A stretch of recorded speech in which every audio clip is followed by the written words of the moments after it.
Welcome to Sleepy SpongeBob. The first voice is soft, slow, and immediately intimate. The narrator tells the listener something surprising and tender about the beginning of the tale, and gently reminds them that they are loved and safe. After a few lines, the narrator asks, "Before we begin the story, tell us, where in the world are you watching from and what time is it there? Now let's get started." There are stories that begin with thunder, with fire, with crowns raised high above trembling kingdoms. But this one begins much smaller. It begins with a speck so small you might not notice it at all, even if you were looking straight at it. In the endless rolling blue of the sea, there floated a tiny being, not larger than a grain of sand, not louder than a single thought drifting through your mind before sleep. It had no grand palace, no sharpened blade, no songs sung in its name. What it had was a whisper, a small whisper hidden deep in its own heart. Someday I will be more. And perhaps that is where most great tales are born. Not from power, but from longing. The sea was vast and old, and it cared little for such tiny ambitions. Waves went on weaving their eternal dance, rising and falling, as though the sky and ocean were playing some endless game. The sun came and the moon came, and the stars spun their glowing nets across the water, and still the little speck drifted, unimportant to anyone but itself. But inside that speck lived something stubborn, something strange, a glimmering thought, faint as bioluminescence in the deep. I do not wish to be forgotten. You and I, listening here together, might understand that feeling. Haven't we all, in some quiet midnight, wished not to vanish without leaving a trace? Haven't we all felt that pull, the yearning to matter, even if only to one other soul? This little one felt it too. It was born with no name, no title, just a tiny plankton drifting with millions of others. But even as the tides carried it, even as currents pressed it along, it always felt slightly apart. It noticed things others didn't. It remembered shapes in the sand, patterns in the foam. When the moonlight poured like silver paint across the waves, it wondered whether the sea itself was dreaming. Most plankton did not ask such questions. They were content to float, to drift, to be carried. But this one could not rest so easily. It dreamed of plans. Not clear, not yet, but shimmering outlines in the mind. Strange contraptions, unseen wonders, the idea of bending the sea to notice it. At night, when the world above grew still and only the deep sang its long, low songs, the plankton whispered to itself. Plans of greatness, yeah, but beneath them always something softer. A wish not for destruction or glory, but simply to be known, to be remembered in a world that rarely noticed the smallest things. We love you, dear listener, in the same way the ocean loves even its tiniest creatures. You too are seen. You too are carried in these currents of story. And before we go further, may I ask you, where in the world are you listening from? What hour rests upon your clock? Let that answer float in your mind like a lantern on the waves. Now, let's continue. The little plankton's earliest days were quiet. Childhood, if such a word could belong to something so small, was spent drifting between the soft shadows of kelp forests. Tall strands of green swayed gently above like cathedrals, letting spears of sunlight filter down in golden haze. Fish darted by, scales flashing like coins. Crabs scuttled across sandbanks, ancient and patient, as though they had walked the same paths for centuries. And always the plankton drifted. There were others, of course, thousands, millions, a chorus of tiny drifters moving together, carried wherever the current wished. But even among them this one felt alone. It tried to share its dreams, the idea that maybe, one day, it would build something extraordinary, something that would change the tides themselves. But the others would only blink their soft lights and drift onward, their silence heavier than rejection. Still, the whisper inside did not fade. Sometimes it would imagine impossible things, machines of shells and coral, nets that could catch starlight, towers that rose all the way to the surface where sky touched sea. Sometimes it would imagine smaller things, a song, a mark carved in sand, a glow left shimmering behind so someone, anyone, might remember it had been there. The plans were fragile, half-formed, the way dreams often are. But they were his. They belonged to him alone. And so in the stillness of midnight waters, the tiny creature began to practice.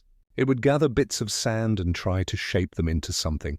It would cling to fragments of kelp and imagine them as pillars of a palace. It would glow its faint bioluminescence in odd rhythms, almost like writing, almost like language. Nothing lasted. The sea is a patient eraser. Waves pulled apart everything it made. Yet in the making itself, the plankton felt something stir, a seed of becoming. The other creatures did not understand.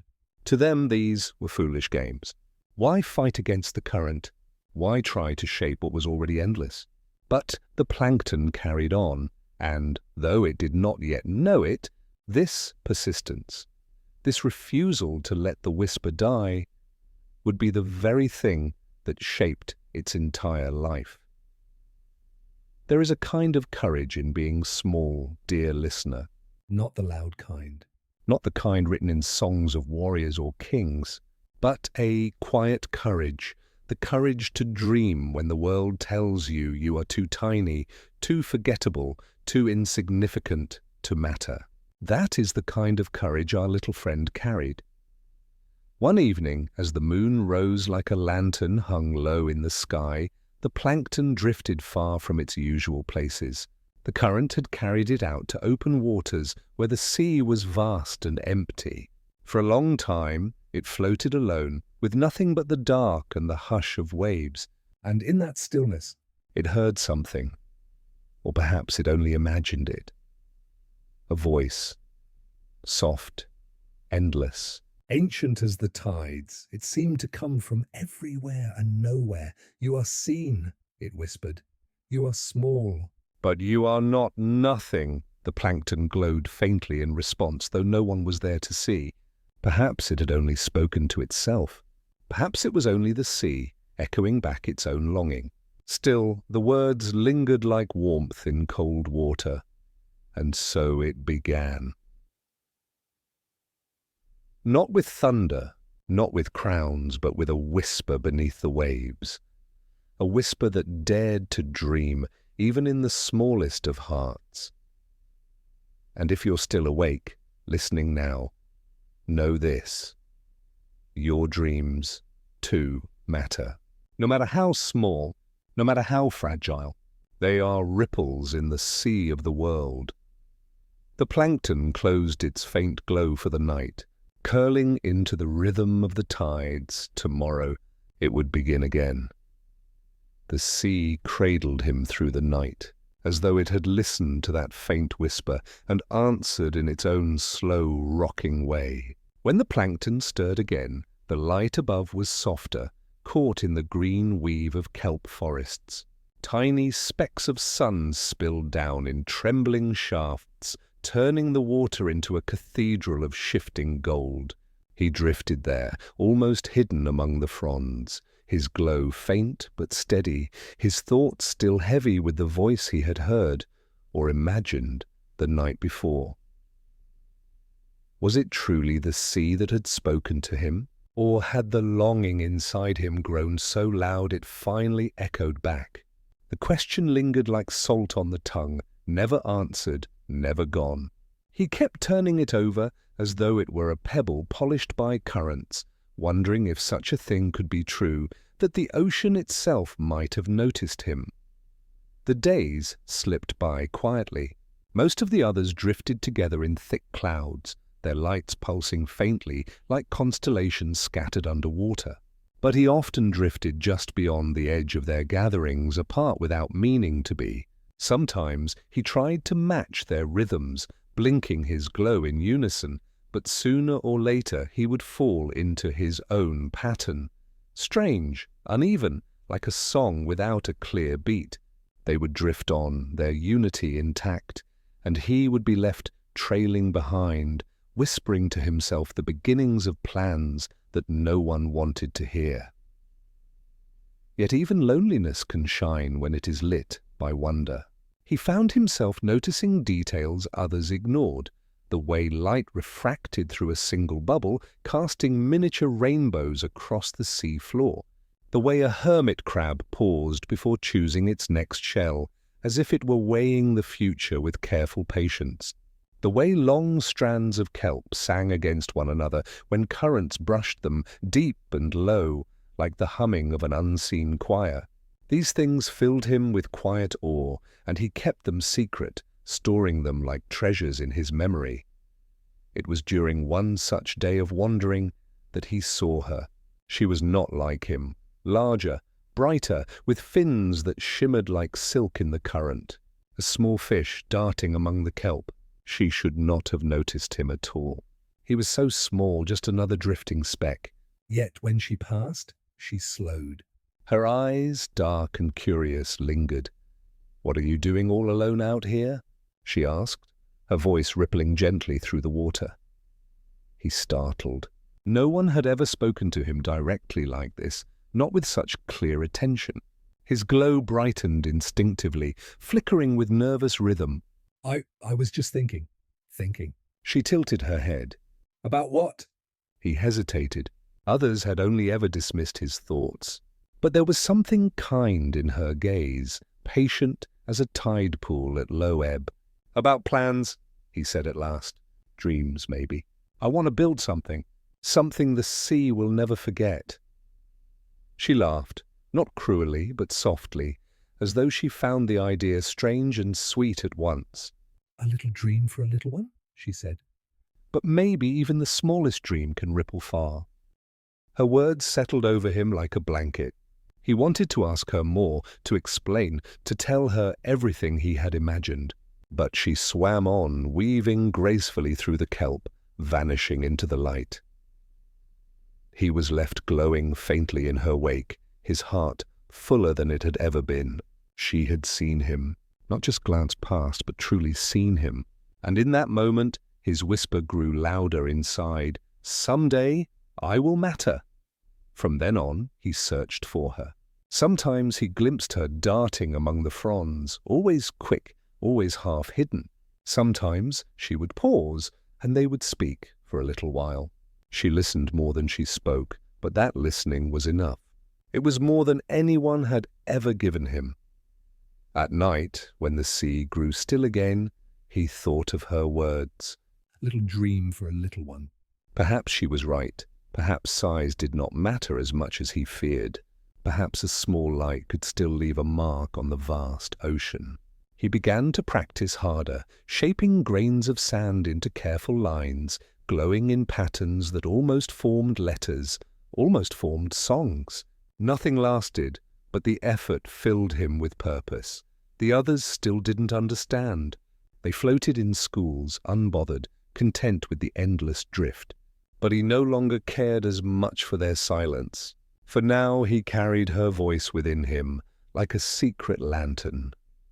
Seasons shifted quietly in the deep.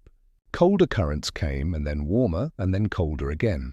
Time passed in the patient rhythm of tides, and through it all, his whisper became steadier, no longer a fragile thought, but something closer to belief. He began to imagine that maybe, just maybe, the ocean had set him apart for a reason. One evening, when the moon was nearly full and its light pierced deep into the water, he drifted once more into open sea. The current was strong, pulling him far from the kelp forests. He should have been afraid, but instead he felt strangely calm. The water stretched around him in every direction, endless, and for the first time he did not feel lost. There, in the vastness, He let his glow burn as brightly as it could. The patterns he made were clumsy, uneven, but they were his. Shapes drawn against the dark, like prayers carved into stone. He whispered them to the sea, not knowing if anyone listened, not even caring. "You are small," he murmured, "but you are not nothing." And as he whispered, he felt the memory of her gaze, steady and kind, as though she were there beside him. Perhaps she would never know how much her words mattered. Perhaps no one would. But still he drifted on, brighter than he had ever been, carrying the promise of that strange, impossible dream. The sea did not answer, not with words, not with voices. It only rocked him gently, waves rising and falling above, currents curling like lullabies beneath. But in that quiet embrace, he felt what he had always longed for, not recognition, not greatness, but belonging. The whisper inside him no longer trembled. It pulsed in time with the rhythm of the tides, steady, certain, patient as the stars, and so the little one drifted onward, small as ever, yet filled with the faint, unshakable glow of something just beginning. The little one drifted onward, still glowing faintly in the endless water. The memory of her words pressed deep within him. For a time, that memory was enough. It gave him a strange sort of strength, a quiet fire to keep moving forward. He had begun to believe that even the smallest speck could shape something larger than itself, that perhaps the sea was not too vast to notice a dream. But believing was one thing. Living it was another. As days blurred into nights and back again, the whisper inside him grew restless. To be seen once was a gift, but it also awoke a hunger. If he could be noticed by one, could he not be noticed by more? Could he not create something so unusual, so impossible, that it would make even the endless tides pause for a heartbeat? The thought stirred him awake when others slept, filled him with restless currents of imagination. He began to dream not of drifting, but of building.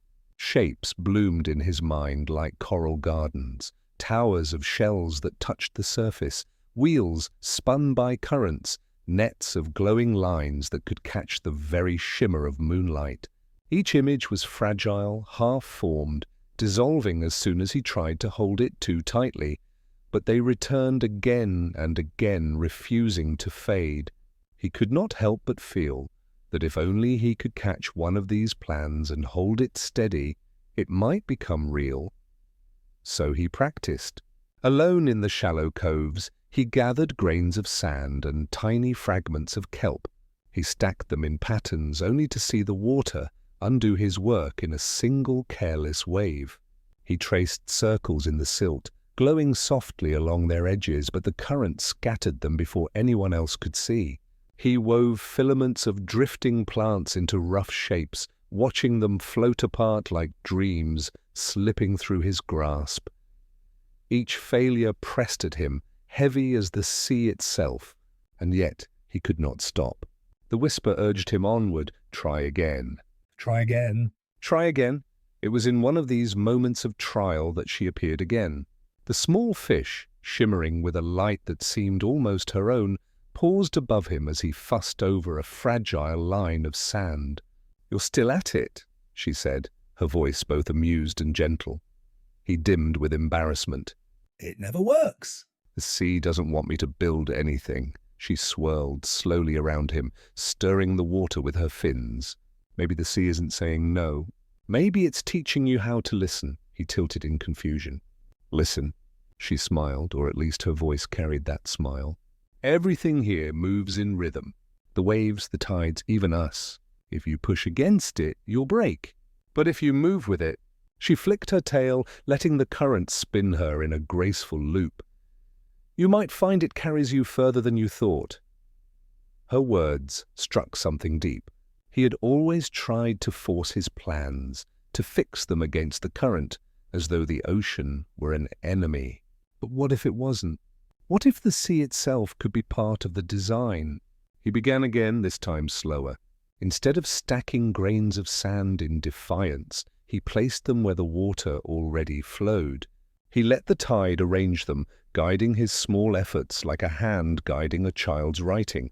It was clumsy, yes, but for the first time a shape held, only for a moment, but that moment was enough. She lingered beside him as he worked, her presence both steadying and warm. "See," she said softly, "not every plan must conquer. Some plans can simply listen." From then on he carried her lesson with him. His schemes grew stranger, but also gentler. He no longer tried to trap the moonlight, but to mirror it in his glow. He no longer built towers to defy the currents, but patterns that flowed with them, drawing temporary pictures that shimmered and dissolved, like songs sung only once. The other Plankton noticed now and then. They did not understand, not fully, but they paused.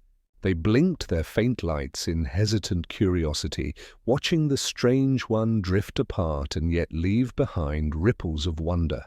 They never stayed long, always drifting back to their schools, but for the first time he was not entirely invisible. Still, not all moments were kind. The sea is wide, and not every creature in it is gentle. One night, as he traced a glowing spiral in the sand, a shadow moved above him, a large fish, sleek and hungry. In a flash of movement it swept through, scattering sand and kelp alike. He barely escaped, his glow dimmed by fear. When the shadow was gone, his work lay ruined once more. The despair was heavy, pressing him down into the dark. What was the point of dreaming if everything was destined to be broken? But then he remembered her words again. Move with the sea, not against it. The fish had come like a storm, unstoppable. Yet even storms passed. Even ruin was only another current. And so with trembling patience he began again. This time his glow was softer, his lines simpler, but his heart steadier. He did not see her that night, nor the next. Days stretched without her, and in the silence he felt the ache of absence. But her lesson remained, alive inside him like a thread of light. Even alone he could practice. Even unseen he could create. In the quiet hours of drifting, he began to sense something new. His plans were no longer only for himself, no longer only for recognition. They were becoming prayers, small offerings to the sea itself. A spiral of light, a curve of sand, a rhythm of glow. Each one was a way of saying, I am here. I am small, but I am alive. I am part of you. And, slowly, the whisper within him changed. It was no longer only, someday I will matter. It became something gentler, something truer. Even now I belong. He drifted into sleep that night with the faint pattern of his glow still shimmering across the water. It would fade, of course. The sea would erase it by dawn. But the act of making it had left its mark upon him, and that mark would not be undone. And somewhere in the deep, perhaps, she was watching. Or perhaps not. It did not matter as much anymore. For the first time, his whisper felt less like a desperate plea and more like a quiet song, carried softly in the rhythm of the tides. The glow of his last creation still lingered faintly in his memory, a spiral traced in sand and light, though the sea had long since erased it. He carried it with him as he drifted, a reminder that even fragile things could matter if they were made with patience. And yet, the loneliness pressed heavier now. For days he had not seen her, the shimmering fish who had listened without judgment, who had spoken to him as though his strange little dreams were worth hearing. He told himself her absence did not matter. He told himself that what he was building now was for the sea itself, for the quiet rhythm of belonging. But still, in the hush of night, he found himself searching the currents, waiting for a flicker of silver that never came. His whisper grew softer, tinged with longing. Even now I belong. But I wish you were here to see it. It was during one of these nights of searching that he drifted farther than he intended. The current pulled him into deeper waters where the kelp forests thinned, and shadows thickened. The ocean here was older, heavier, filled with voices that moved too low for him to understand. He felt small again, smaller than ever, as though he were floating in the lungs of some ancient creature. And yet, within that vastness, he was not entirely alone. A figure emerged from the dark, larger than the fish he had known, slower in its movements, its body etched with the wear of long years.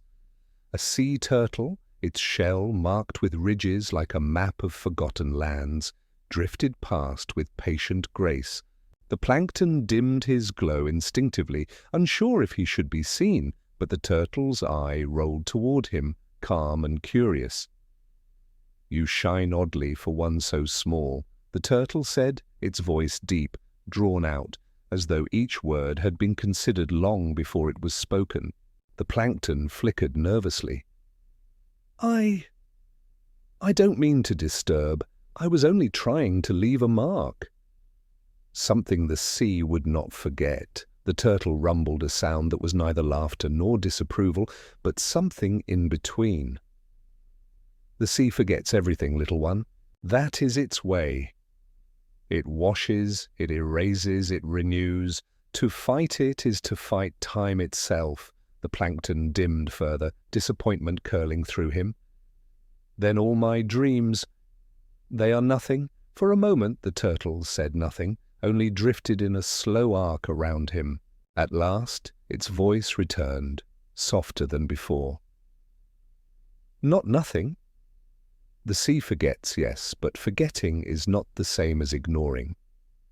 The waves may carry away your work, but while it shines, while it lives, it matters. You cannot demand eternity, but you can offer moments." The words sank into him like pebbles, sinking into silt, steady and undeniable. He thought of his spirals, his fleeting patterns of glow, his little inventions that dissolved before anyone saw them.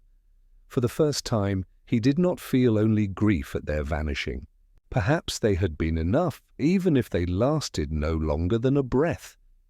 The turtle drifted onward, its great shell vanishing into shadow, but the wisdom it left behind stayed, and when the plankton turned back toward the lighter waters, he carried the lesson with him. Not everything must endure to have meaning. In time, he found himself once more among the kelp, and there, as though the sea had granted a small kindness, she was waiting.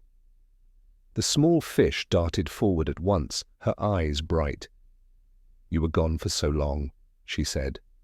"I was carried away," he whispered, glowing faintly. "But I met someone, a teacher of sorts.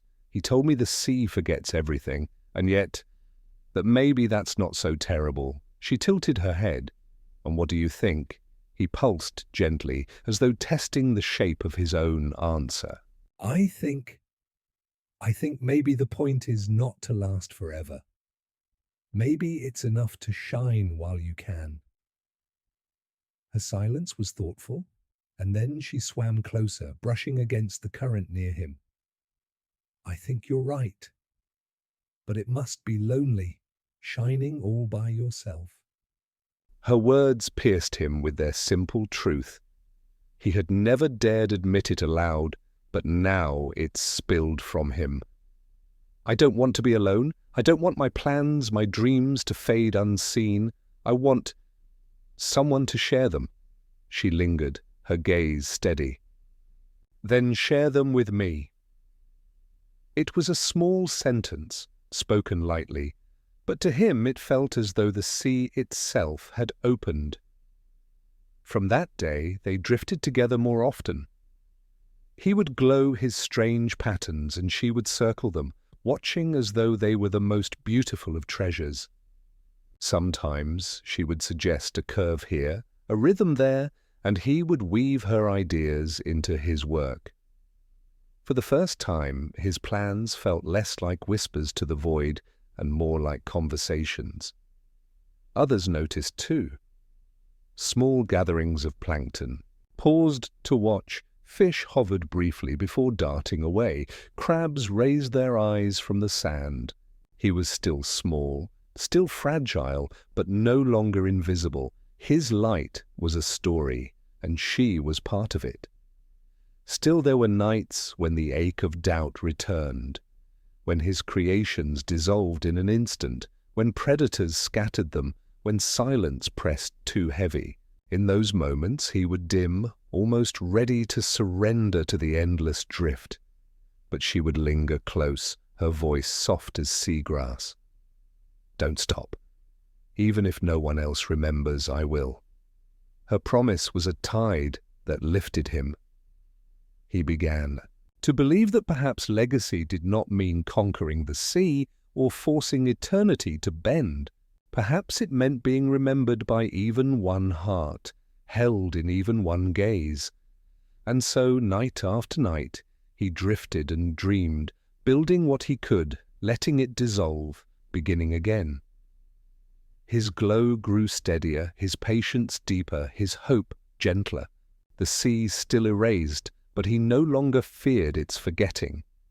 For he knew now that somewhere beside him swam a friend who saw, who listened, who carried a piece of him within her own quiet journey.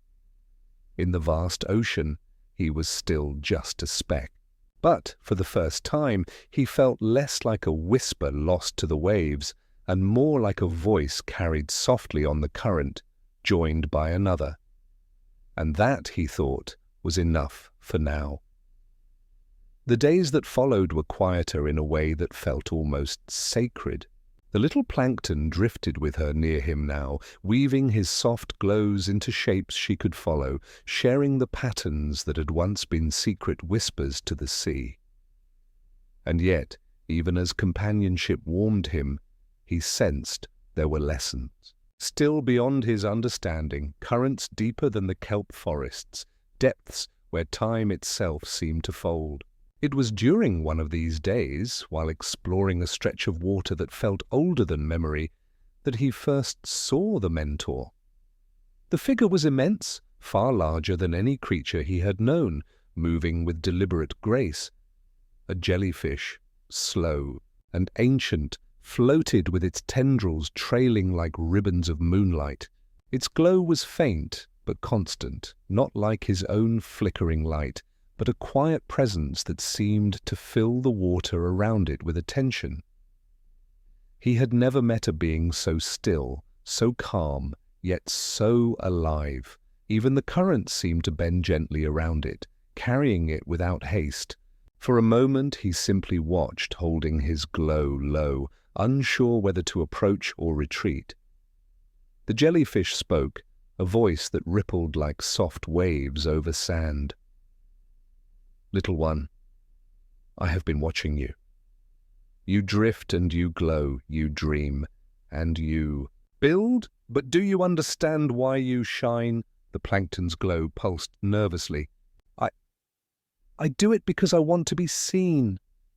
I want to matter. I want to leave something behind, even if the sea forgets it."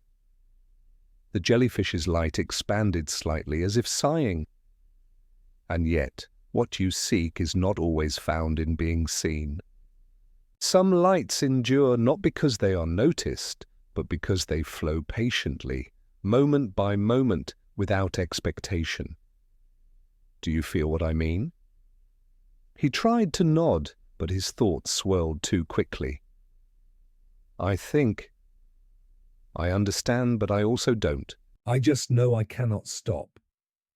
"Good," the jellyfish said softly. "That stubbornness is your strength. But let it not blind you. Drift, yes. Glow, yes. Build, yes. But always notice the world around you, the ways it responds. The currents, the shadows, the creatures near and far, they all teach you if you watch carefully. Even a single flicker can carry meaning beyond your knowing." Her presence, the small fish, was beside him, her glow faintly matching his own, though she said nothing. Perhaps she understood what the mentor's words meant, or perhaps she simply knew he needed to hear them alone. And so he began to practice differently. Before, he had tried to shape the world around him, forcing it to hold his patterns for even a fleeting moment. Now he observed the currents first, the sway of kelp, the playful whirl of passing fish. He began to place his glows where they might echo the rhythms of the sea instead of pushing against them. Sometimes his efforts dissolved instantly, and sometimes they lasted long enough to be admired by passing creatures. In either case, he felt a quiet satisfaction he had never known. The jellyfish returned often, silently watching his small creations take form. Occasionally, it would drift close enough to offer a word or a gentle correction, its voice like a ripple of understanding rather than command. See how the current shapes the spiral? Let it guide you. Let it speak to you. Or, notice the way the shadows fall across the sand. Let your glow respond, not resist. Through these lessons, the little Plankton began to sense a new depth to his own being. He discovered that patience could be more powerful than brilliance, that listening could carry more meaning than speaking, and that even failure had its own subtle beauty. He realized that what he had once thought of as loneliness was not emptiness at all. It was a kind of waiting, a space where learning could take root. And through it all, she remained near. The small fish, who had first listened to his dreams with such gentle curiosity, now swam alongside him as a quiet companion. She never forced advice, never pressed him, but her presence reminded him that connection could exist even amid the vastness, even amid the lessons that were sometimes hard to grasp. She was witness, participant, and friend, shaping the rhythm of his days as he shaped the rhythm of his light. In time, the Plankton began to see the first real fruits of his quiet learning. A pattern he traced today would shimmer faintly long enough for another to notice it, a ripple that caught the fin of a passing fish, or the eye of a drifting crab. Even the sea seemed to respond, currents forming small eddies around his light, as though carrying it gently forward. His plans were no longer only glows in isolation, they were invitations, soft calls to others, moments that could ripple outward. One night, when the water was still and the current slow, he tried a more ambitious creation. He traced a long, winding line through the sand, a pathway of glow that weaved around kelp and stones, branching in unexpected directions. It shimmered and pulsed, twisting in rhythm with the gentle sway of the water. The jellyfish observed silently, its tendrils brushing past as though counting the turns. The small fish hovered nearby, her glow faint and steady. "You see," the jellyfish murmured after a time, "the world responds when you listen. You do not control it, but you participate. That is the essence of what it means to shine." The Plankton blinked his light softly, feeling it pulse through him. He had worked, learned, faltered, and tried again countless times, yet never had he understood this fully until now.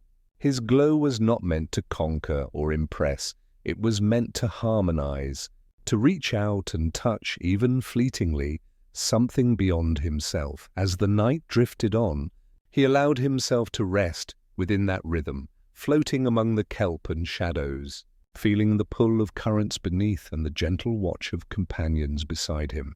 The small acts of creation, the quiet observances, the patient listening, they had begun to shape not just the patterns of sand and light, but the Plankton himself, and he understood, for the first time, that greatness was not always loud, that it could be small, fragile and fleeting, yet meaningful beyond measure, that the act of shining, even alone, even briefly, was enough to leave a mark on the endless sea.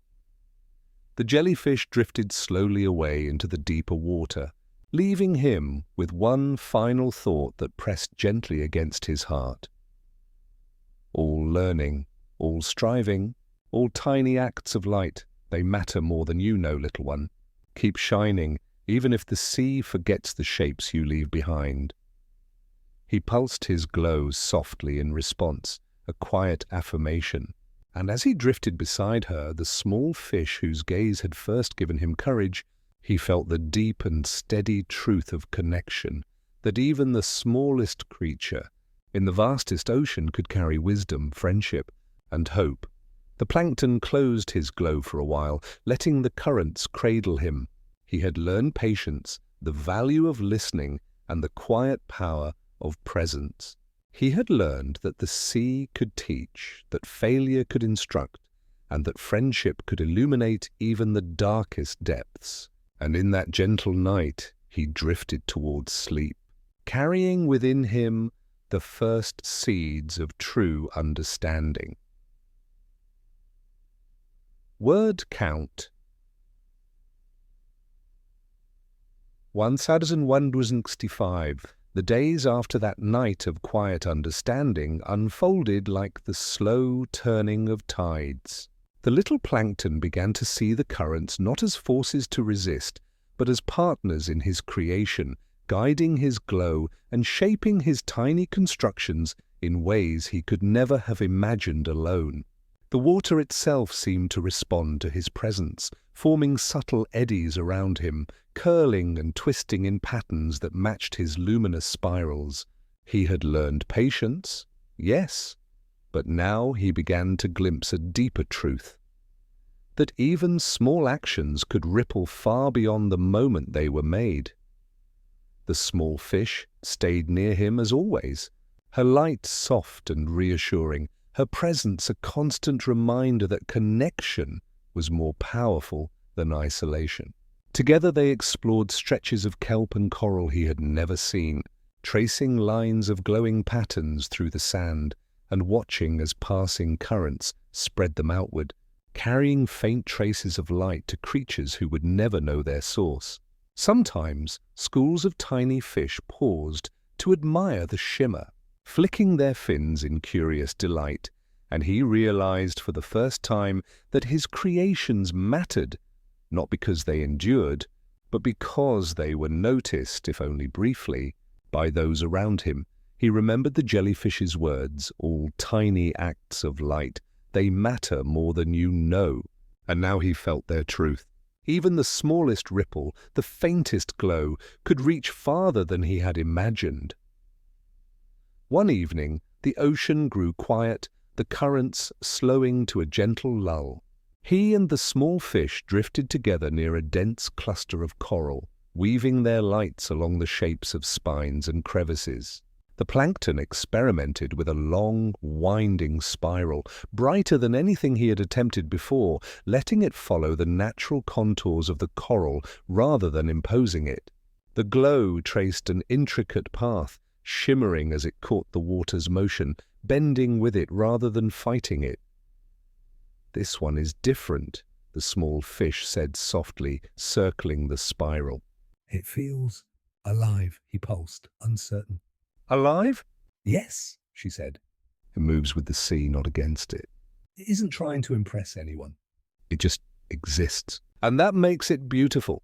Her words warmed him in a way he had never known. For so long, he had equated meaning with permanence, with being noticed or remembered. But now he understood that existence itself, when lived with awareness and care, was a kind of magic. He thought of all the spirals he had made, all the glow patterns that dissolved within moments, all the sand and kelp reshaped by currents before they could be admired, and he realized that none of it had been wasted. Every creation, no matter how fleeting, had taught him something about rhythm, about patience, about the quiet power of presence. The small fish swirled closer. "Do you feel it?" she asked. He blinked softly. "Feel what?" "The ripple you make," she said. "Not in the water, but here." She brushed close to him, and he felt a faint, warm pulse in response. It touches everything nearby, even if it disappears quickly. "That's what the sea is trying to show you." It isn't about lasting forever. It's about reaching, even for a moment, into the lives of others. He considered her words, letting them sink into him like pebbles settling on the sand. And as he drifted there, glowing along the spiral's curves, he began to notice a subtle pattern he had never seen before. The currents, the schools of fish, even tiny plankton passing by, they seemed to follow his light for brief moments, tracing its path, carried along by the rhythm he had shaped. His glow no longer existed in isolation. It had become part of something larger, a chorus of motion and life that pulsed through the sea. It was exhilarating in a quiet, meditative way. Not loud, not dramatic, but profoundly moving. He realized that even small acts repeated over time could accumulate into something far greater than himself. And he understood, too, that the sea had been his teacher all along, not through voice or instruction, but through its patient, endless rhythms. Night after night, he experimented further. His spirals grew more intricate, delicate arches of glow weaving between coral branches, following currents with gentle precision. Sometimes the small fish would suggest a turn, a flicker here or there, and he would follow, discovering new patterns he could never have imagined alone. Other times he followed the flow of the water itself, letting it dictate the path of his glow, watching in wonder as tiny fish, crabs, and drifting plankton moved with it, touched by the shapes he created, and with each pattern, he began to understand the quiet joy of collaboration. It wasn't about being seen or leaving a permanent mark. It was about noticing, responding, participating in the subtle, intricate dance of life around him. Every ripple of current, every flick of a fin, every shimmer of passing light became part of his world, and he became part of theirs. One evening, as the ocean's surface reflected a faint glow of moonlight, he paused for a moment in the stillness, letting his luminescence fade gently into the surrounding water. He felt her presence beside him, steady and comforting, and he felt the memory of the jellyfish's teachings pulse within him. He had learned patience, observation, and humility. He had learned the subtle power of presence, and he had begun to understand that meaning was not found in permanence, but in the act of touching the world, even briefly, with intention and care. He let the glow return lullaby, weaving a final spiral through the sand that night, letting it follow the natural current rather than forcing its shape. It shimmered, caught the attention of a passing school of tiny fish, and then faded into the gentle rhythm of the sea. And as it disappeared, He felt something profound, satisfaction, yes, but also wonder at what was still possible, at the paths yet to explore, at the quiet connections yet to make. He pulsed softly beside her, letting the water cradle them both. Even in the vastness of the ocean, even in the face of currents far stronger than his own, he had found a place to exist, a way to shine, and the gentle reassurance that even the smallest creature could ripple meaning into the world around it. And as he drifted into sleep, his glow dimming but not gone, he carried the warmth of understanding, the spark of creativity, and the quiet companionship of those who shared his journey. The sea was vast, yes, but within its endless motion, he had discovered a rhythm, a place, and a purpose, a gentle truth that would guide him through the days and nights yet to come. Plankton had begun to understand that even the smallest ripple could carry meaning beyond his immediate perception. He had practiced, failed, and learned, and now he noticed the subtle ways in which his glow interacted with the wider currents of the ocean. The patterns he traced were no longer only exercises in patience. They were invitations, small gestures that coaxed responses from the life around him. Schools of fish paused mid-swim, tiny plankton twitched their bioluminescence in reply, and even drifting debris seemed to align for a fleeting moment with the shapes he wove. He began to sense that the ocean itself was participating, carrying his presence farther than he could see.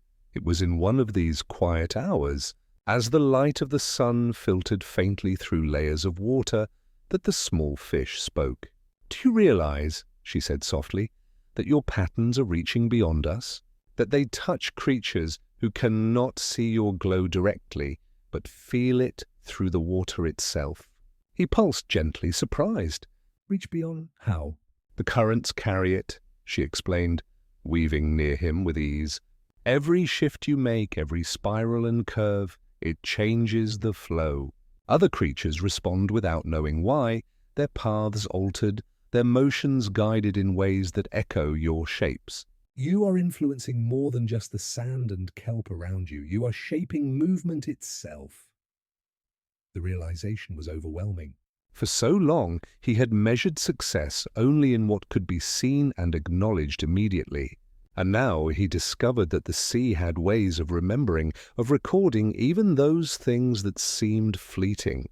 Each pattern he traced became a pulse of influence, subtle and unseen, but real. He experimented further, letting his glow ripple in longer, more complex patterns. He allowed the currents to dictate the direction, tracing delicate spirals along coral and stones, curving around drifting seaweed. He watched as schools of small fish paused mid-swim, their motions slowed or diverted by the faint currents shaped by his light. Tiny crabs lifted their claws and turned, as though acknowledging some unseen rhythm. And through it all, he realized that the small acts he had once thought meaningless were accumulating into a web of subtle influence, far larger than his own perception. The small fish stayed near, circling and observing, her presence steady and encouraging. "Do you see it?" she whispered. "Your influence isn't loud, but it's there. You've become part of the rhythm of the sea." He flickered softly, a wave of humility pulsing through him. I never thought I could matter in this way. You always did, she said gently. You just didn't know it yet. That night, he lingered longer than usual near a dense patch of coral, letting his glow stretch along every crevice. The patterns were intricate, echoing the natural forms of the coral itself, bending and twisting in ways that enhanced the currents rather than resisting them. For the first time, he felt fully aligned with the rhythm of the ocean, as though his movements were not separate from it but part of a larger, subtle dance. He began to sense a kind of feedback he had never noticed before. As his glow pulsed in longer arcs, currents shifted in ways that enhanced it, carrying small sparks of luminescence to areas far beyond his reach. Tiny plankton twinkled along the currents, responding instinctively to the patterns, creating echoes that reinforced the rhythm he had set. It was as though the ocean itself had become an instrument, and he, a small, attentive musician. The small fish watched him closely, circling with quiet fascination. "You are learning more than just patience," she said. "You are learning how to speak without words. How to reach beyond yourself without even trying. This is something the sea has been waiting for." He dimmed slightly, feeling the weight of her words. "Waiting for me?" "Waiting for someone who could see it," she replied. Someone patient enough to learn. Someone small enough to understand that influence is not force. For the first time, he recognized the value of subtlety. Power did not need to be loud, and influence did not need to dominate. Even the tiniest glow, when placed with awareness, could shape far more than brute force ever could. He realized that his long hours of practice, his quiet patience, his attention to currents and motion, were all part of a larger tapestry, one that he could now begin to contribute to intentionally. Days turned into nights, and nights folded back into days, each cycle bringing new discoveries. He began to leave more deliberate patterns, experimenting with light and current in ways that encouraged movement rather than directing it. Creatures he had never noticed before began to follow his influence subtly, drawn by the rhythm he had established. Even larger fish seemed to adjust their paths ever so slightly as they moved through the space he had created. He was still small, but the reach of his light was expanding, carried by the currents, amplified by subtle echoes throughout the ocean. One evening, as the sun sank and the water darkened to deep sapphire, he traced a long spiral along a cluster of coral that stretched higher than he had ever reached. He allowed the current to lift and twist it, letting its shape shift and reform naturally. The small fish hovered beside him, her glow soft and steady, watching the dance of light and water. "You've changed," she said quietly. "You're no longer just drifting or building." "You're guiding," he pulsed in acknowledgement, feeling a swell of quiet pride. Not pride of power, not pride of recognition, but pride of understanding. Understanding that even the smallest, gentlest actions could ripple outward to touch more than he could ever see. The jellyfish appeared briefly, floating nearby, its tendrils brushing softly against the currents. "Yes," it murmured, "you have learned well." Influence is quiet. Guidance is subtle, but both are more powerful than light alone. You are beginning to understand the true measure of your presence. The little plankton blinked softly, absorbing the weight of its words. For so long he had worried that his size, his fragility, and his fleeting glow meant nothing. And now, in the quiet sweep of currents and echoes of tiny responses, he realized that meaning was not in permanence, but in resonance.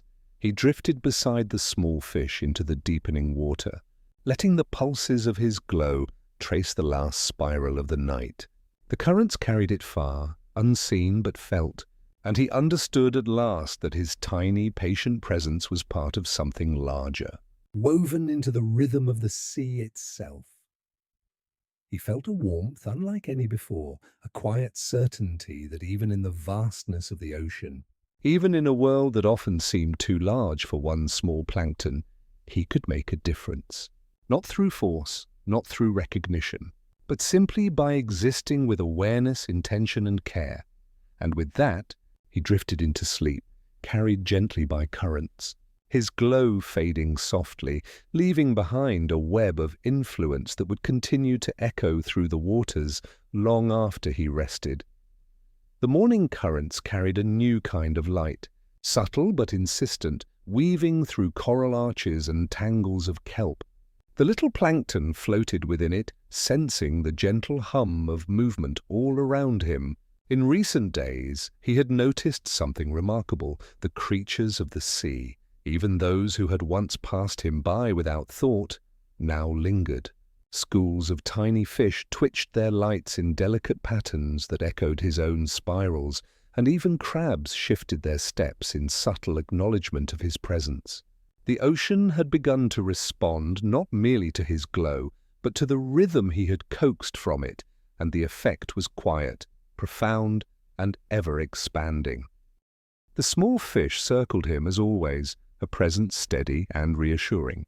"It's happening," she said softly. "Others are beginning to follow the patterns you've set. They don't know why, and perhaps they never will. But they feel it," he pulsed in surprise and wonder. "Follow? You mean—" They're creating their own echoes. "Yes," she replied, moving gracefully beside him.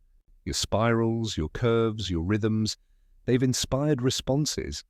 Tiny currents, small lights, movements that align without conscious thought.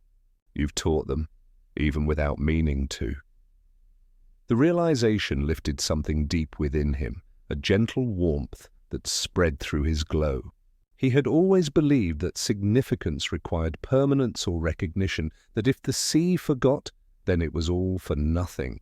But now he saw that influence could exist quietly, reverberating through subtle echoes and responses, shaping the world without fanfare. He began to experiment with this newfound awareness, tracing delicate spirals through the sand and along coral, letting the current carry them where it would. He left openings for the water and passing creatures to fill, spaces for others to contribute without instruction or guidance. It was a careful balance. He did not impose, he did not dictate, but simply offered a pattern that others could follow if they chose. Slowly, he noticed the results. Tiny clusters of bioluminescence twinkled in response, creating branching echoes that extended beyond his own reach.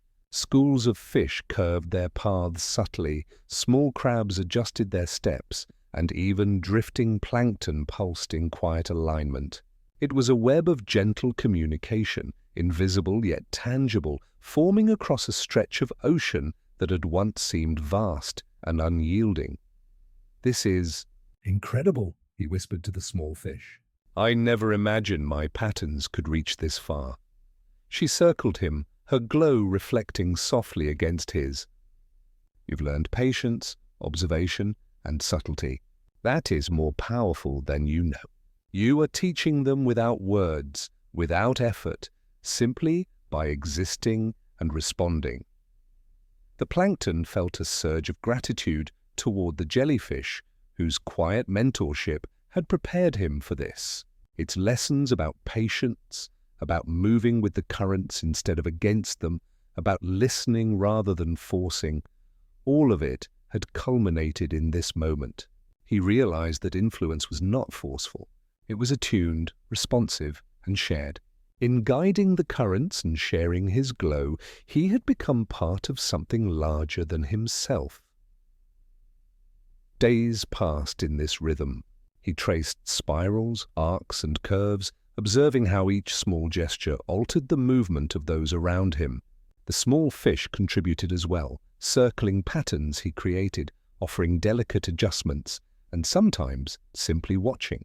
The two of them had formed a quiet partnership, each learning from the other, shaping not just patterns in sand or light, but the subtle behaviors of the creatures they encountered. One evening, a new kind of observer appeared, a group of slightly larger plankton, drawn by the pulses he had left in the currents. They watched and hesitated, uncertain, but then began to mimic the subtle arcs and spirals, tracing faint echoes of his glow as if learning a language without words. He observed with a gentle pulse of joy. For the first time he felt the reach of his influence spread beyond the familiar, beyond the single small fish, touching others who could carry it forward in their own ways. "You see?" she whispered, hovering close. "It's no longer just about what you do. They've begun to create with you, responding to the rhythm you've established. The ocean is learning your language." He blinked softly, humbled. "I never thought "That could happen." I thought my glow was only mine." "Glow is never only yours," she said. "It exists to ripple outward, to touch, to guide. You've learned how to share it without losing yourself." And that is rare. The plankton thought about the countless nights he had spent experimenting. Building and failing, tracing patterns that dissolved in moments. Each spiral, each curve, each carefully observed current had contributed to this unfolding web of connection. His failures had not been wasted. They had been rehearsals for understanding, lessons in timing, patience, and subtlety. As the night deepened, he traced a particularly long spiral, letting it follow the natural twists of coral and kelp. The currents carried it far, and small lights twinkled along its length, responding in quiet harmony. The small fish swirled beside him, her presence steady, and he felt the ocean itself pulsing with life that resonated with his own glow. For the first time, he understood the true weight of his presence, not in permanence, not in recognition, but in the quiet ripples of influence, in the echoes he left behind, in the way even unseen creatures could participate in his light. His creations had become more than patterns. They had become a network, a gentle symphony that existed beyond his sight.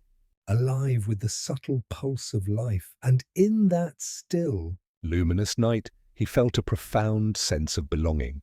The currents, the creatures, the echoes of light, they were all part of him, and he was part of them.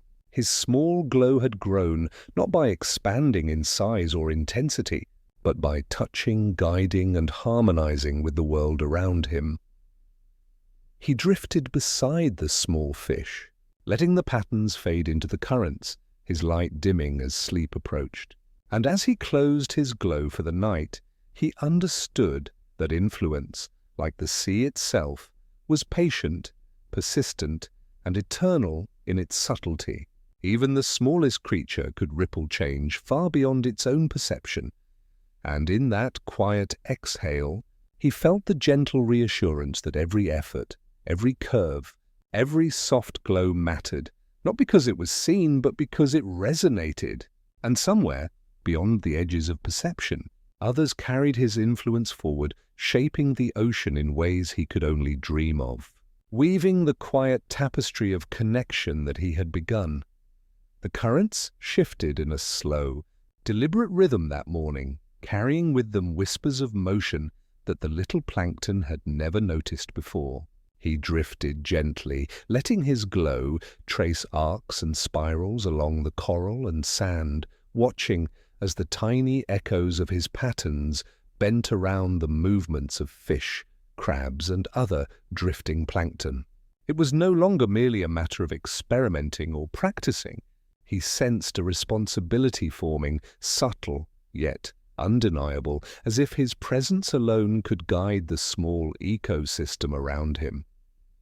The small fish swirled near him, her glow a steady reassurance. "Do you feel it?" she asked softly, her voice barely above the hum of the water. "The way your patterns ripple outward?" "Others are beginning to adjust themselves to your light, even without knowing why." He pulsed faintly, his glow trembling with a mixture of awe and uncertainty. "I never thought I could affect so much. I've only been trying to understand, to explore." "And that is enough," she replied, brushing alongside him. Understanding is the first step. But now you must consider how to guide without overwhelming, how to offer direction without forcing it. The currents respond to you, but they are not yours to command. He absorbed her words, letting them sink like pebbles, settling on the ocean floor. For days he had traced spirals, arcs, and delicate curves, experimenting with rhythm, timing, and flow. And now the creatures he had once thought distant or indifferent were beginning to participate, not consciously, but instinctively. Tiny lights flickered in alignment with his glow. Schools of fish curved subtly to follow his spirals. Crabs adjusted their steps to the pulses he left behind. His influence had grown beyond simple patterns. It had become a quiet guidance, a shared rhythm that he was only just beginning to comprehend. The first lesson came unexpectedly. He traced a long, winding spiral along a stretch of sand near a coral ridge, letting the currents carry the shape naturally. A school of small fish approached, drawn to the faint pulses, and he noticed something new. The fish were beginning to weave their own patterns around his spiral, small variations that complemented and enhanced his design. "Look," the small fish whispered, circling him. "They're learning from you, and yet they're creating something new. You've started a conversation without words." The plankton felt a deep swell of wonder. He had never considered that influence could be collaborative rather than instructive, that guidance could be shared rather than imposed. For the first time, he recognized the balance between offering direction and allowing freedom, between shaping currents and letting them shape themselves. Days turned into nights, and he continued to experiment with this new understanding. He left longer, more intricate spirals in the sand, observing how the creatures responded. Tiny plankton began to echo the curves he traced, schools of fish adjusted their paths to align with his arcs, and crabs moved with subtle precision to avoid disrupting the patterns he left behind. It was a delicate dance, a choreography of light, motion, and instinct that required patience, attention, and humility. The small fish stayed near, offering gentle guidance, but rarely speaking, knowing that this was a lesson he needed to learn through experience. "You are learning to shape influence," she said one evening, her glow reflecting softly against his own, not through force, not through brilliance, but through patience and care. "That is the truest kind of power," he dimmed slightly, reflecting on her words. For so long he had believed that significance came from permanence or recognition. But now he realized that true influence was subtler, quieter, and infinitely more meaningful.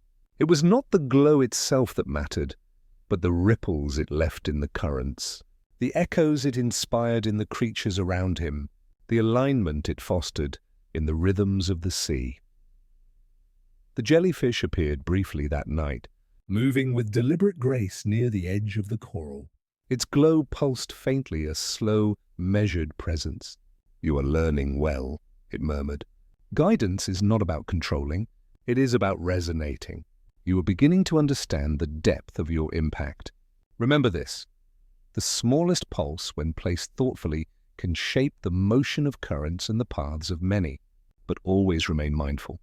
Influence carries responsibility." He blinked softly, feeling the weight of the words, and he knew they were true. The patterns he left behind, the spirals he traced, the gentle nudges in the currents, they were no longer merely practice or exploration. They had become part of a larger system, subtle threads in the fabric of the ocean that touched more lives than he could see. He spent the following days observing, refining, and testing. He traced spirals along coral ridges, allowed currents to carry arcs across open sand, and experimented with overlapping pulses to see how creatures responded. Tiny fish danced along his patterns, adjusting instinctively, while crabs shifted in subtle counterpoints.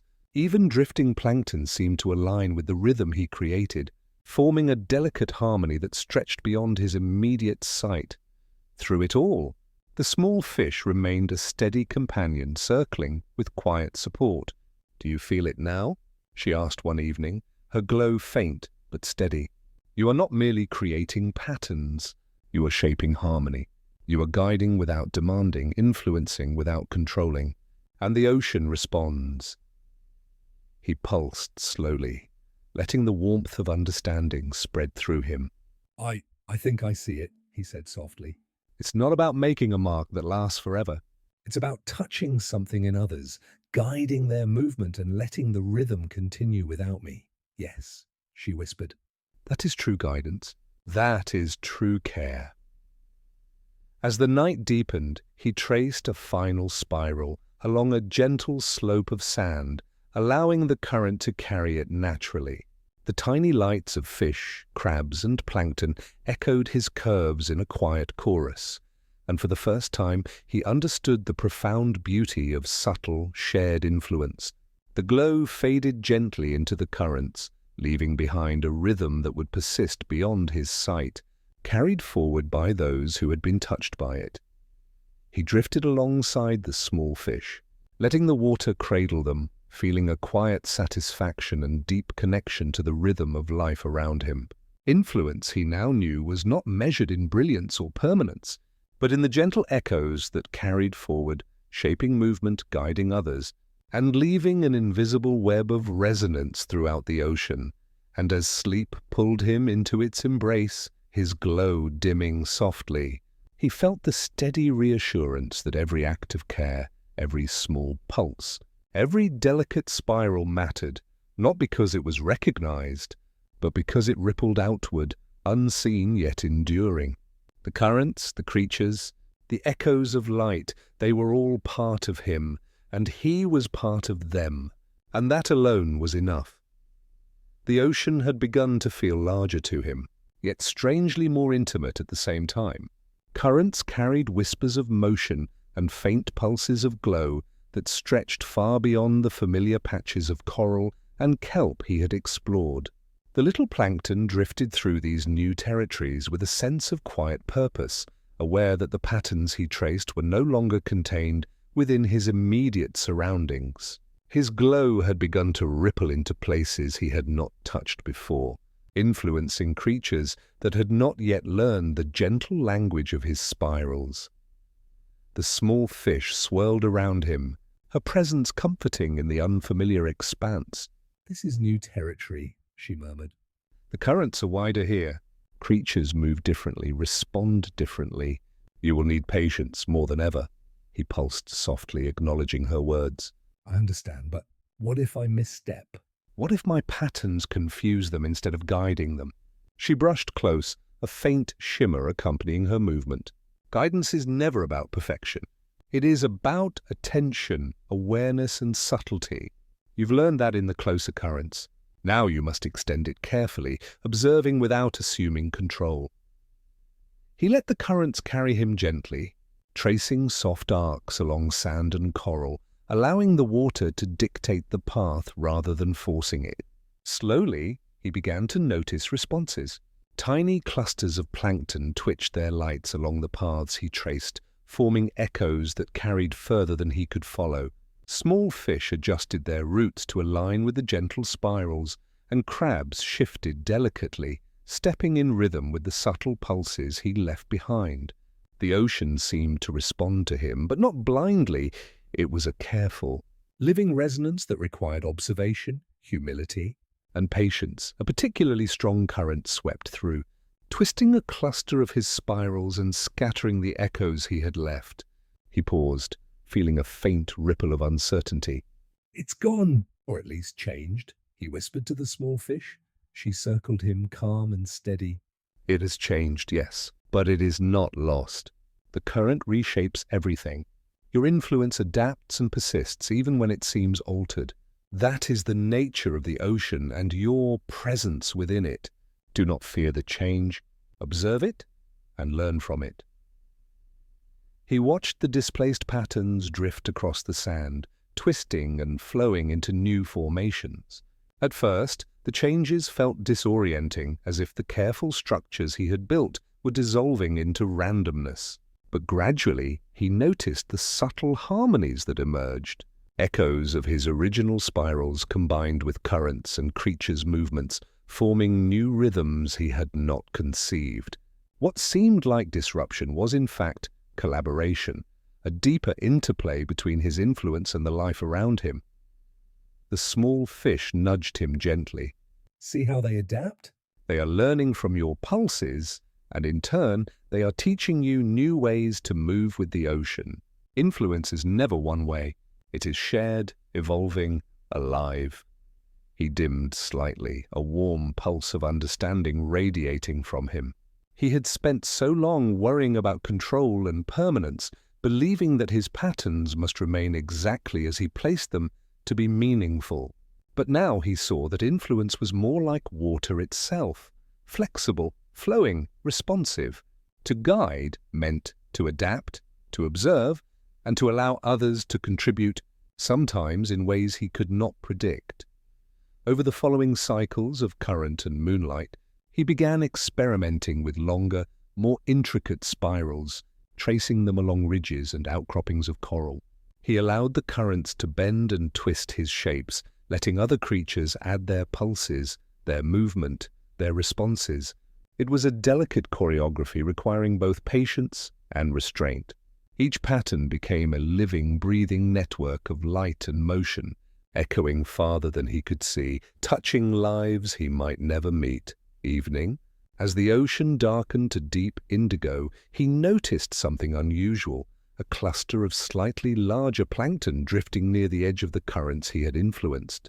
Unlike the smaller ones, they hesitated, their pulses irregular, their movements tentative. They seemed uncertain, unsure whether to align with his rhythm or resist it. The small fish hovered near him. "They are testing you," she whispered. "Not to harm, but to understand. Your influence reaches them, but they are learning to choose whether to follow. This is the next lesson, guiding without coercion, shaping without domination." He felt a faint tremor of nervousness, but he pulsed softly, letting the water carry a gentle spiral toward them. He did not force alignment, did not attempt to control their movement.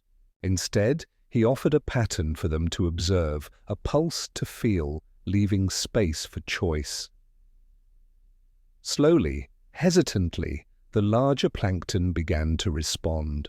Their pulses aligned imperfectly at first, flickering unevenly, but gradually smoothing as they absorbed the rhythm he set. Tiny echoes formed around them, small currents twisting in response to their adjustments. He realized that true influence required patience, observation, and a willingness to accept imperfection. It was not about enforcing his glow, but about creating conditions where others could find their own alignment within it. As the night deepened, he continued tracing his spirals along sand, coral, and kelp, observing and adjusting. listening to the subtle feedback of currents and creatures alike. The larger plankton, once hesitant, now moved more confidently, responding to his guidance while contributing their own subtle variations. He felt a profound sense of wonder at the interplay of life, currents, and light. The ocean itself had become a living canvas, and he was but one small participant, shaping it with care, observation, and intention. The jellyfish appeared briefly, drifting through the illuminated currents. Its glow was slow and deliberate, brushing faintly against his pulses. "You are learning the depth of influence," it murmured. "It is not enough to reach. You must resonate. Not only with those who follow easily, but with those who hesitate. Guidance is subtle, patient, and respectful. And now, you are ready to extend it even further." He blinked softly, absorbing the weight of its words. He had come to understand that influence was not about control or permanence, but about resonance, about shaping without forcing, about touching others in ways they could interpret and respond to themselves. The responsibility was greater than he had imagined, yet it was filled with quiet beauty. He drifted beside the small fish into the gentle sweep of currents, letting the spiral he had created fade into the water, its echoes stretching far beyond what he could see. For the first time he realized that his light, his presence, and his care had become part of a larger rhythm, one that flowed through creatures, currents, and unseen corners of the ocean. And as he closed his glow for the night, letting the currents cradle him, he felt a quiet certainty that even the smallest pulse, the gentlest spiral, the faintest echo could guide, inspire, And resonate across the vastness of the sea. his influence, patient and subtle. Had grown beyond him, and in that knowledge, He found both humility and joy. The currents were denser here, winding between ridges of coral that seemed almost cathedral-like in their quiet majesty. The little plankton drifted gently through them, feeling the weight of his growing understanding. Influence, he realized, was no longer a personal exercise or a fleeting curiosity. It was a responsibility, delicate and demanding. Every pulse, every spiral, every subtle twist he left behind carried potential consequences, touching creatures and currents far beyond his immediate perception. The small fish glided near him, her glow steady and soft. do you feel it? She asked, circling slowly. "Your patterns are reaching entire communities now. You've taught some to align with the rhythm you offer, and others are beginning to imitate, creating their own patterns. They are learning, and with learning comes choice, and choice brings consequence." He pulsed faintly, a quiet tremor of awareness rippling through his glow. I hadn't thought about that, about consequence. "I only wanted to share, to shape gentle rhythms. And you do, she said softly. But the more you reach, the more complex the web becomes. Every action has resonance." Influence is beautiful, but it carries weight. He floated through a channel of soft, swaying kelp, letting his light trace delicate arcs along the sandy floor. A school of tiny fish weaved alongside him, flickering in quiet imitation, while clusters of plankton twinkled in response. In the past, these patterns had felt like playful experiments, gentle echoes in the currents. Now, they felt like a living tapestry, fragile yet intricate, each pulse influencing many others in ways he could not fully predict. A ripple of unease passed through him. He had spent so long learning the subtleties of patience and rhythm, of guidance without force, and yet the scale of his reach was now daunting. Small misalignments in his spirals, subtle variations in timing, could unintentionally mislead, confuse, or disrupt the delicate balance of movement he had nurtured. "Do you worry?" the small fish asked, reading his thoughts. "I do," he admitted softly. "I've never had to consider the effect beyond what I could see. Now it feels as if every spiral, every pulse has consequences I cannot fully trace." She brushed alongside him, her glow brushing softly against his. that is the mark of growth." Influence is not simple. You are learning to hold care and responsibility together, to act with awareness even when outcomes are uncertain. That is the essence of maturity. He exhaled a faint pulse, letting it dissipate into the currents. Slowly, he began to experiment with more careful patterns, tracing spirals that left openings for others to contribute, arcs that allowed currents to carry the influence in multiple directions, pulses that could be interpreted in various ways. He observed how schools of fish aligned with his movement, how crabs adjusted their steps delicately, how drifting plankton twinkled in response. Every movement became a dialogue rather than a command. As the day shifted toward night, he noticed something unusual, a group of slightly larger fish, previously distant, moving hesitantly toward the area where his influence was strongest. They circled, their movements tentative, flickering their glows uncertainly. Their hesitation created tension in the currents, small ripples that disrupted the otherwise harmonious pattern he had built. The small fish hovered close. "They are testing the rhythm," she whispered. Not with ill intent, but to see if it is safe, if it is trustworthy. This is the next lesson, maintaining influence when faced with doubt or resistance. He paused, feeling the unfamiliar pressure of scrutiny. These creatures were new to his presence, unfamiliar with the gentle pulses and spirals he had cultivated. Their uncertainty threatened to scatter the patterns, yet he understood that his response could guide them toward alignment or push them away entirely. Slowly, he extended a spiral toward them, letting the currents carry it gently, leaving space for interpretation. He did not force synchronization, did not attempt to coerce their movement. Instead, he offered the pulse as an invitation, a gentle suggestion they could choose to follow or ignore. At first they hesitated, their lights flickering inconsistently, but gradually they began to align, moving in imperfect harmony with the spirals he traced. Tiny clusters of plankton twinkled in response, and crabs adjusted their steps to accommodate the growing rhythm. The larger fish were learning to trust the subtle guidance, and in doing so, they were contributing their own small variations, expanding the network of influence. The little plankton felt a quiet warmth, a gentle pride that was not about recognition, but about resonance. He had learned patience, attention, and subtlety, and now he was learning the additional layer of responsibility, that guiding others required humility, care, and the willingness to accept imperfection, you see? The small fish whispered. Influence is not just about reach.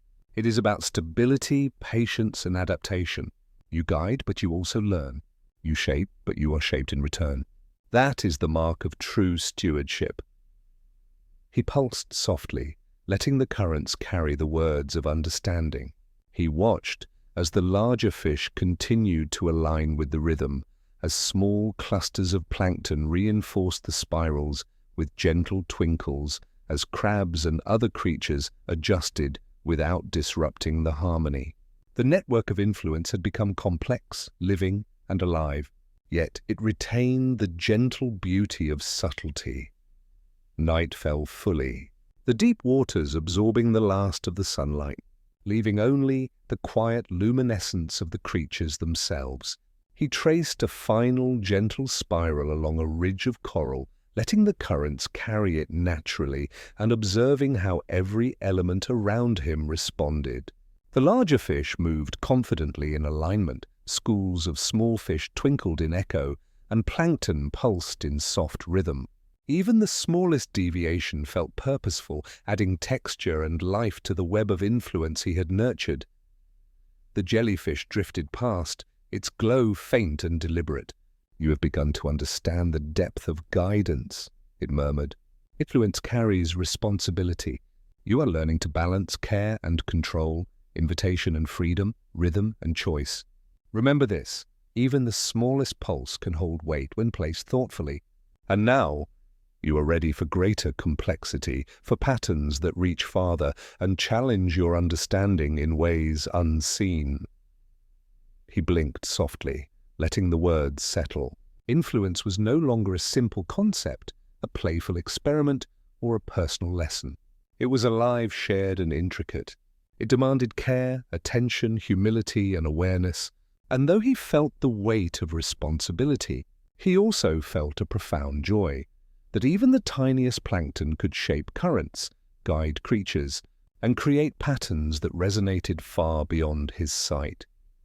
He drifted alongside the small fish into the deepening waters, letting the glow fade gently into the currents. Every pulse, every spiral, every quiet echo was part of a larger tapestry of life, carried forward by creatures he could not see, shaping the ocean in subtle, beautiful ways.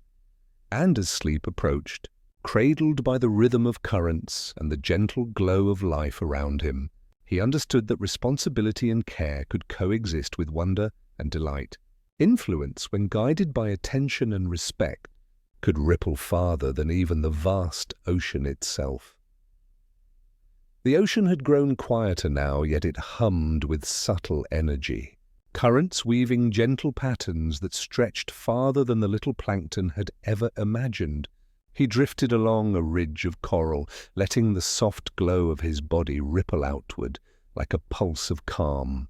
Everything around him, the flicker of tiny fish, the sway of kelp, the twinkle of drifting plankton, moved in rhythms that reflected not only his influence but also the interplay of countless other lives and currents. The ocean itself seemed to breathe with a delicate harmony, a rhythm he was both a part of and a steward for. The small fish swirled beside him, her glow a steady reassurance. "You feel it, don't you?" she murmured. "The currents, the creatures, the lights, everything is responding to your presence now. And yet, you are still learning to let it all exist without force, without fear." He pulsed slowly, contemplating the depth of her words. "I see it now," he said softly. "It's not about perfection or control. It's about connection, about presence, about subtle guidance. Every spiral, every pulse, every soft rhythm I leave. It resonates in ways I cannot fully see. And yet it matters," she circled him, brushing against his glow. Yes, you've grown into something quiet but vast. Your patterns are no longer just your own. They belong, in a way, to the ocean itself, to the creatures who feel them, to the currents that carry them. Influence is not ownership. It is shared life. He felt a gentle warmth pulse through him, a quiet pride mixed with humility. For so long, he had measured significance by recognition or permanence. But now he understood that true impact was imperceptible, yet profound. In the echoes his spirals left behind, in the ways creatures aligned themselves, in the currents themselves shifting ever so slightly in response to his gentle presence as the days stretched into twilight. He began to trace more intricate spirals along the coral and sandy slopes, letting the currents carry each arc naturally. Tiny fish responded, weaving delicate echoes around him. Larger plankton twinkled in irregular yet harmonious pulses. Crabs moved with careful steps, adjusting to the rhythms without disrupting them. Each movement was a dialogue, a living symphony of connection that stretched beyond what he could see, a tapestry composed of patience, observation, and care. The small fish hovered near him, her voice soft. "Do you feel the responsibility now?" she asked. "The ripple of influence reaches farther than before." Every pulse matters, every curve has consequence. "And yet, you guide not by control, but by presence and attention." He nodded, letting a faint pulse ripple outward. "It feels enormous, but it also feels right." "I understand now that I do not need to dominate or direct. I simply need to be, and let the currents and the creatures respond in their own way. That is enough." Evening settled over the ocean, the water turning a deep, tranquil indigo, illuminated only by the soft glow of life. The little plankton traced a long, winding spiral through a kelp forest, observing how every creature responded.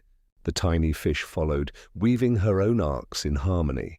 Plankton pulsed in delicate clusters, flickering like stars in a midnight sky. Crabs shifted along sandy paths, stepping gently in rhythm with the faint echoes of light. Every part of the ecosystem seemed to find a quiet balance, a harmony of motion and presence, shaped subtly by his influence, yet alive in its own right. He paused for a moment, letting his glow dim gently. In the stillness, he sensed the vastness of his reach, the subtle ways his presence had touched not just the creatures near him, but distant currents and clusters of life he might never see. Influence, he realized, was not about control or recognition. It was about resonance, subtlety, and care. It was about leaving behind a gentle pattern, a pulse that could ripple across space and time, shaping life quietly, beautifully, invisibly. The small fish brushed close. "You've become a true steward," she whispered. Not by dominating, not by forcing, but by caring, by observing, by letting others participate in the rhythm you offer. That is the deepest kind of influence. He let a faint spiral of light ripple through the water, carrying the warmth of understanding outward. "I see it now," he murmured. Even the smallest creatures, the tiniest pulses, the faintest echoes, they all matter. And all of us together, creatures, currents, spirals, create something far greater than I could alone. The jellyfish appeared briefly, gliding with deliberate grace near the ridge. Its glow was soft, a quiet mirror to his own. "You have reached a new depth," it murmured. "Influence, care, guidance, presence, they are one and the same. And now you understand that responsibility is not a burden, but a gift. You shape life not by control, but by attention, by patience, by empathy." He blinked slowly, letting the words sink into him. The ocean stretched endlessly around him, each current, each creature, each flicker of light, a testament to his gentle stewardship. He had learned the delicate balance of influence, how to guide without imposing, to shape without dominating, to resonate without forcing. His spirals, his arcs, his soft pulses had become part of a greater rhythm, carried forward by creatures and currents beyond his sight. Night deepened, and the little plankton drifted beside the small fish into a quiet stretch of water. His glow dimmed as he exhaled, letting the currents cradle him. The echoes of his influence pulsed gently through the ocean, a subtle, enduring harmony. Every movement mattered, every spiral mattered, every tiny pulse mattered. And in that understanding he felt a profound peace. He turned his attention inward, reflecting on the journey that had brought him here, from the first tentative spirals to the complex networks of light and motion that now spread across the currents. He had grown, not in size or brilliance, but in understanding, care, and connection. His influence was alive, subtle, and shared. And that was more than enough. As sleep began to take him, he felt a gentle exhale of gratitude. Every pulse, every spiral, every quiet echo mattered, not because it was recognized, but because it resonated, because it connected, because it endured in its own quiet way. The ocean itself, alive with currents, light, and creatures, seemed to hum a soft lullaby in response, and somewhere in the depths, he felt the steady reassurance of life moving in harmony with his own.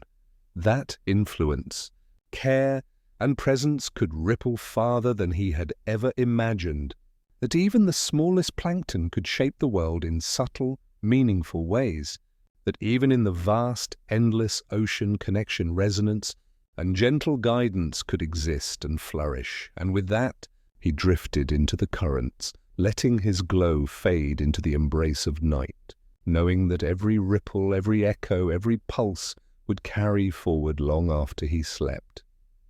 Thanks for spending this time with us. Sleep well. "Everything's going to be okay, man."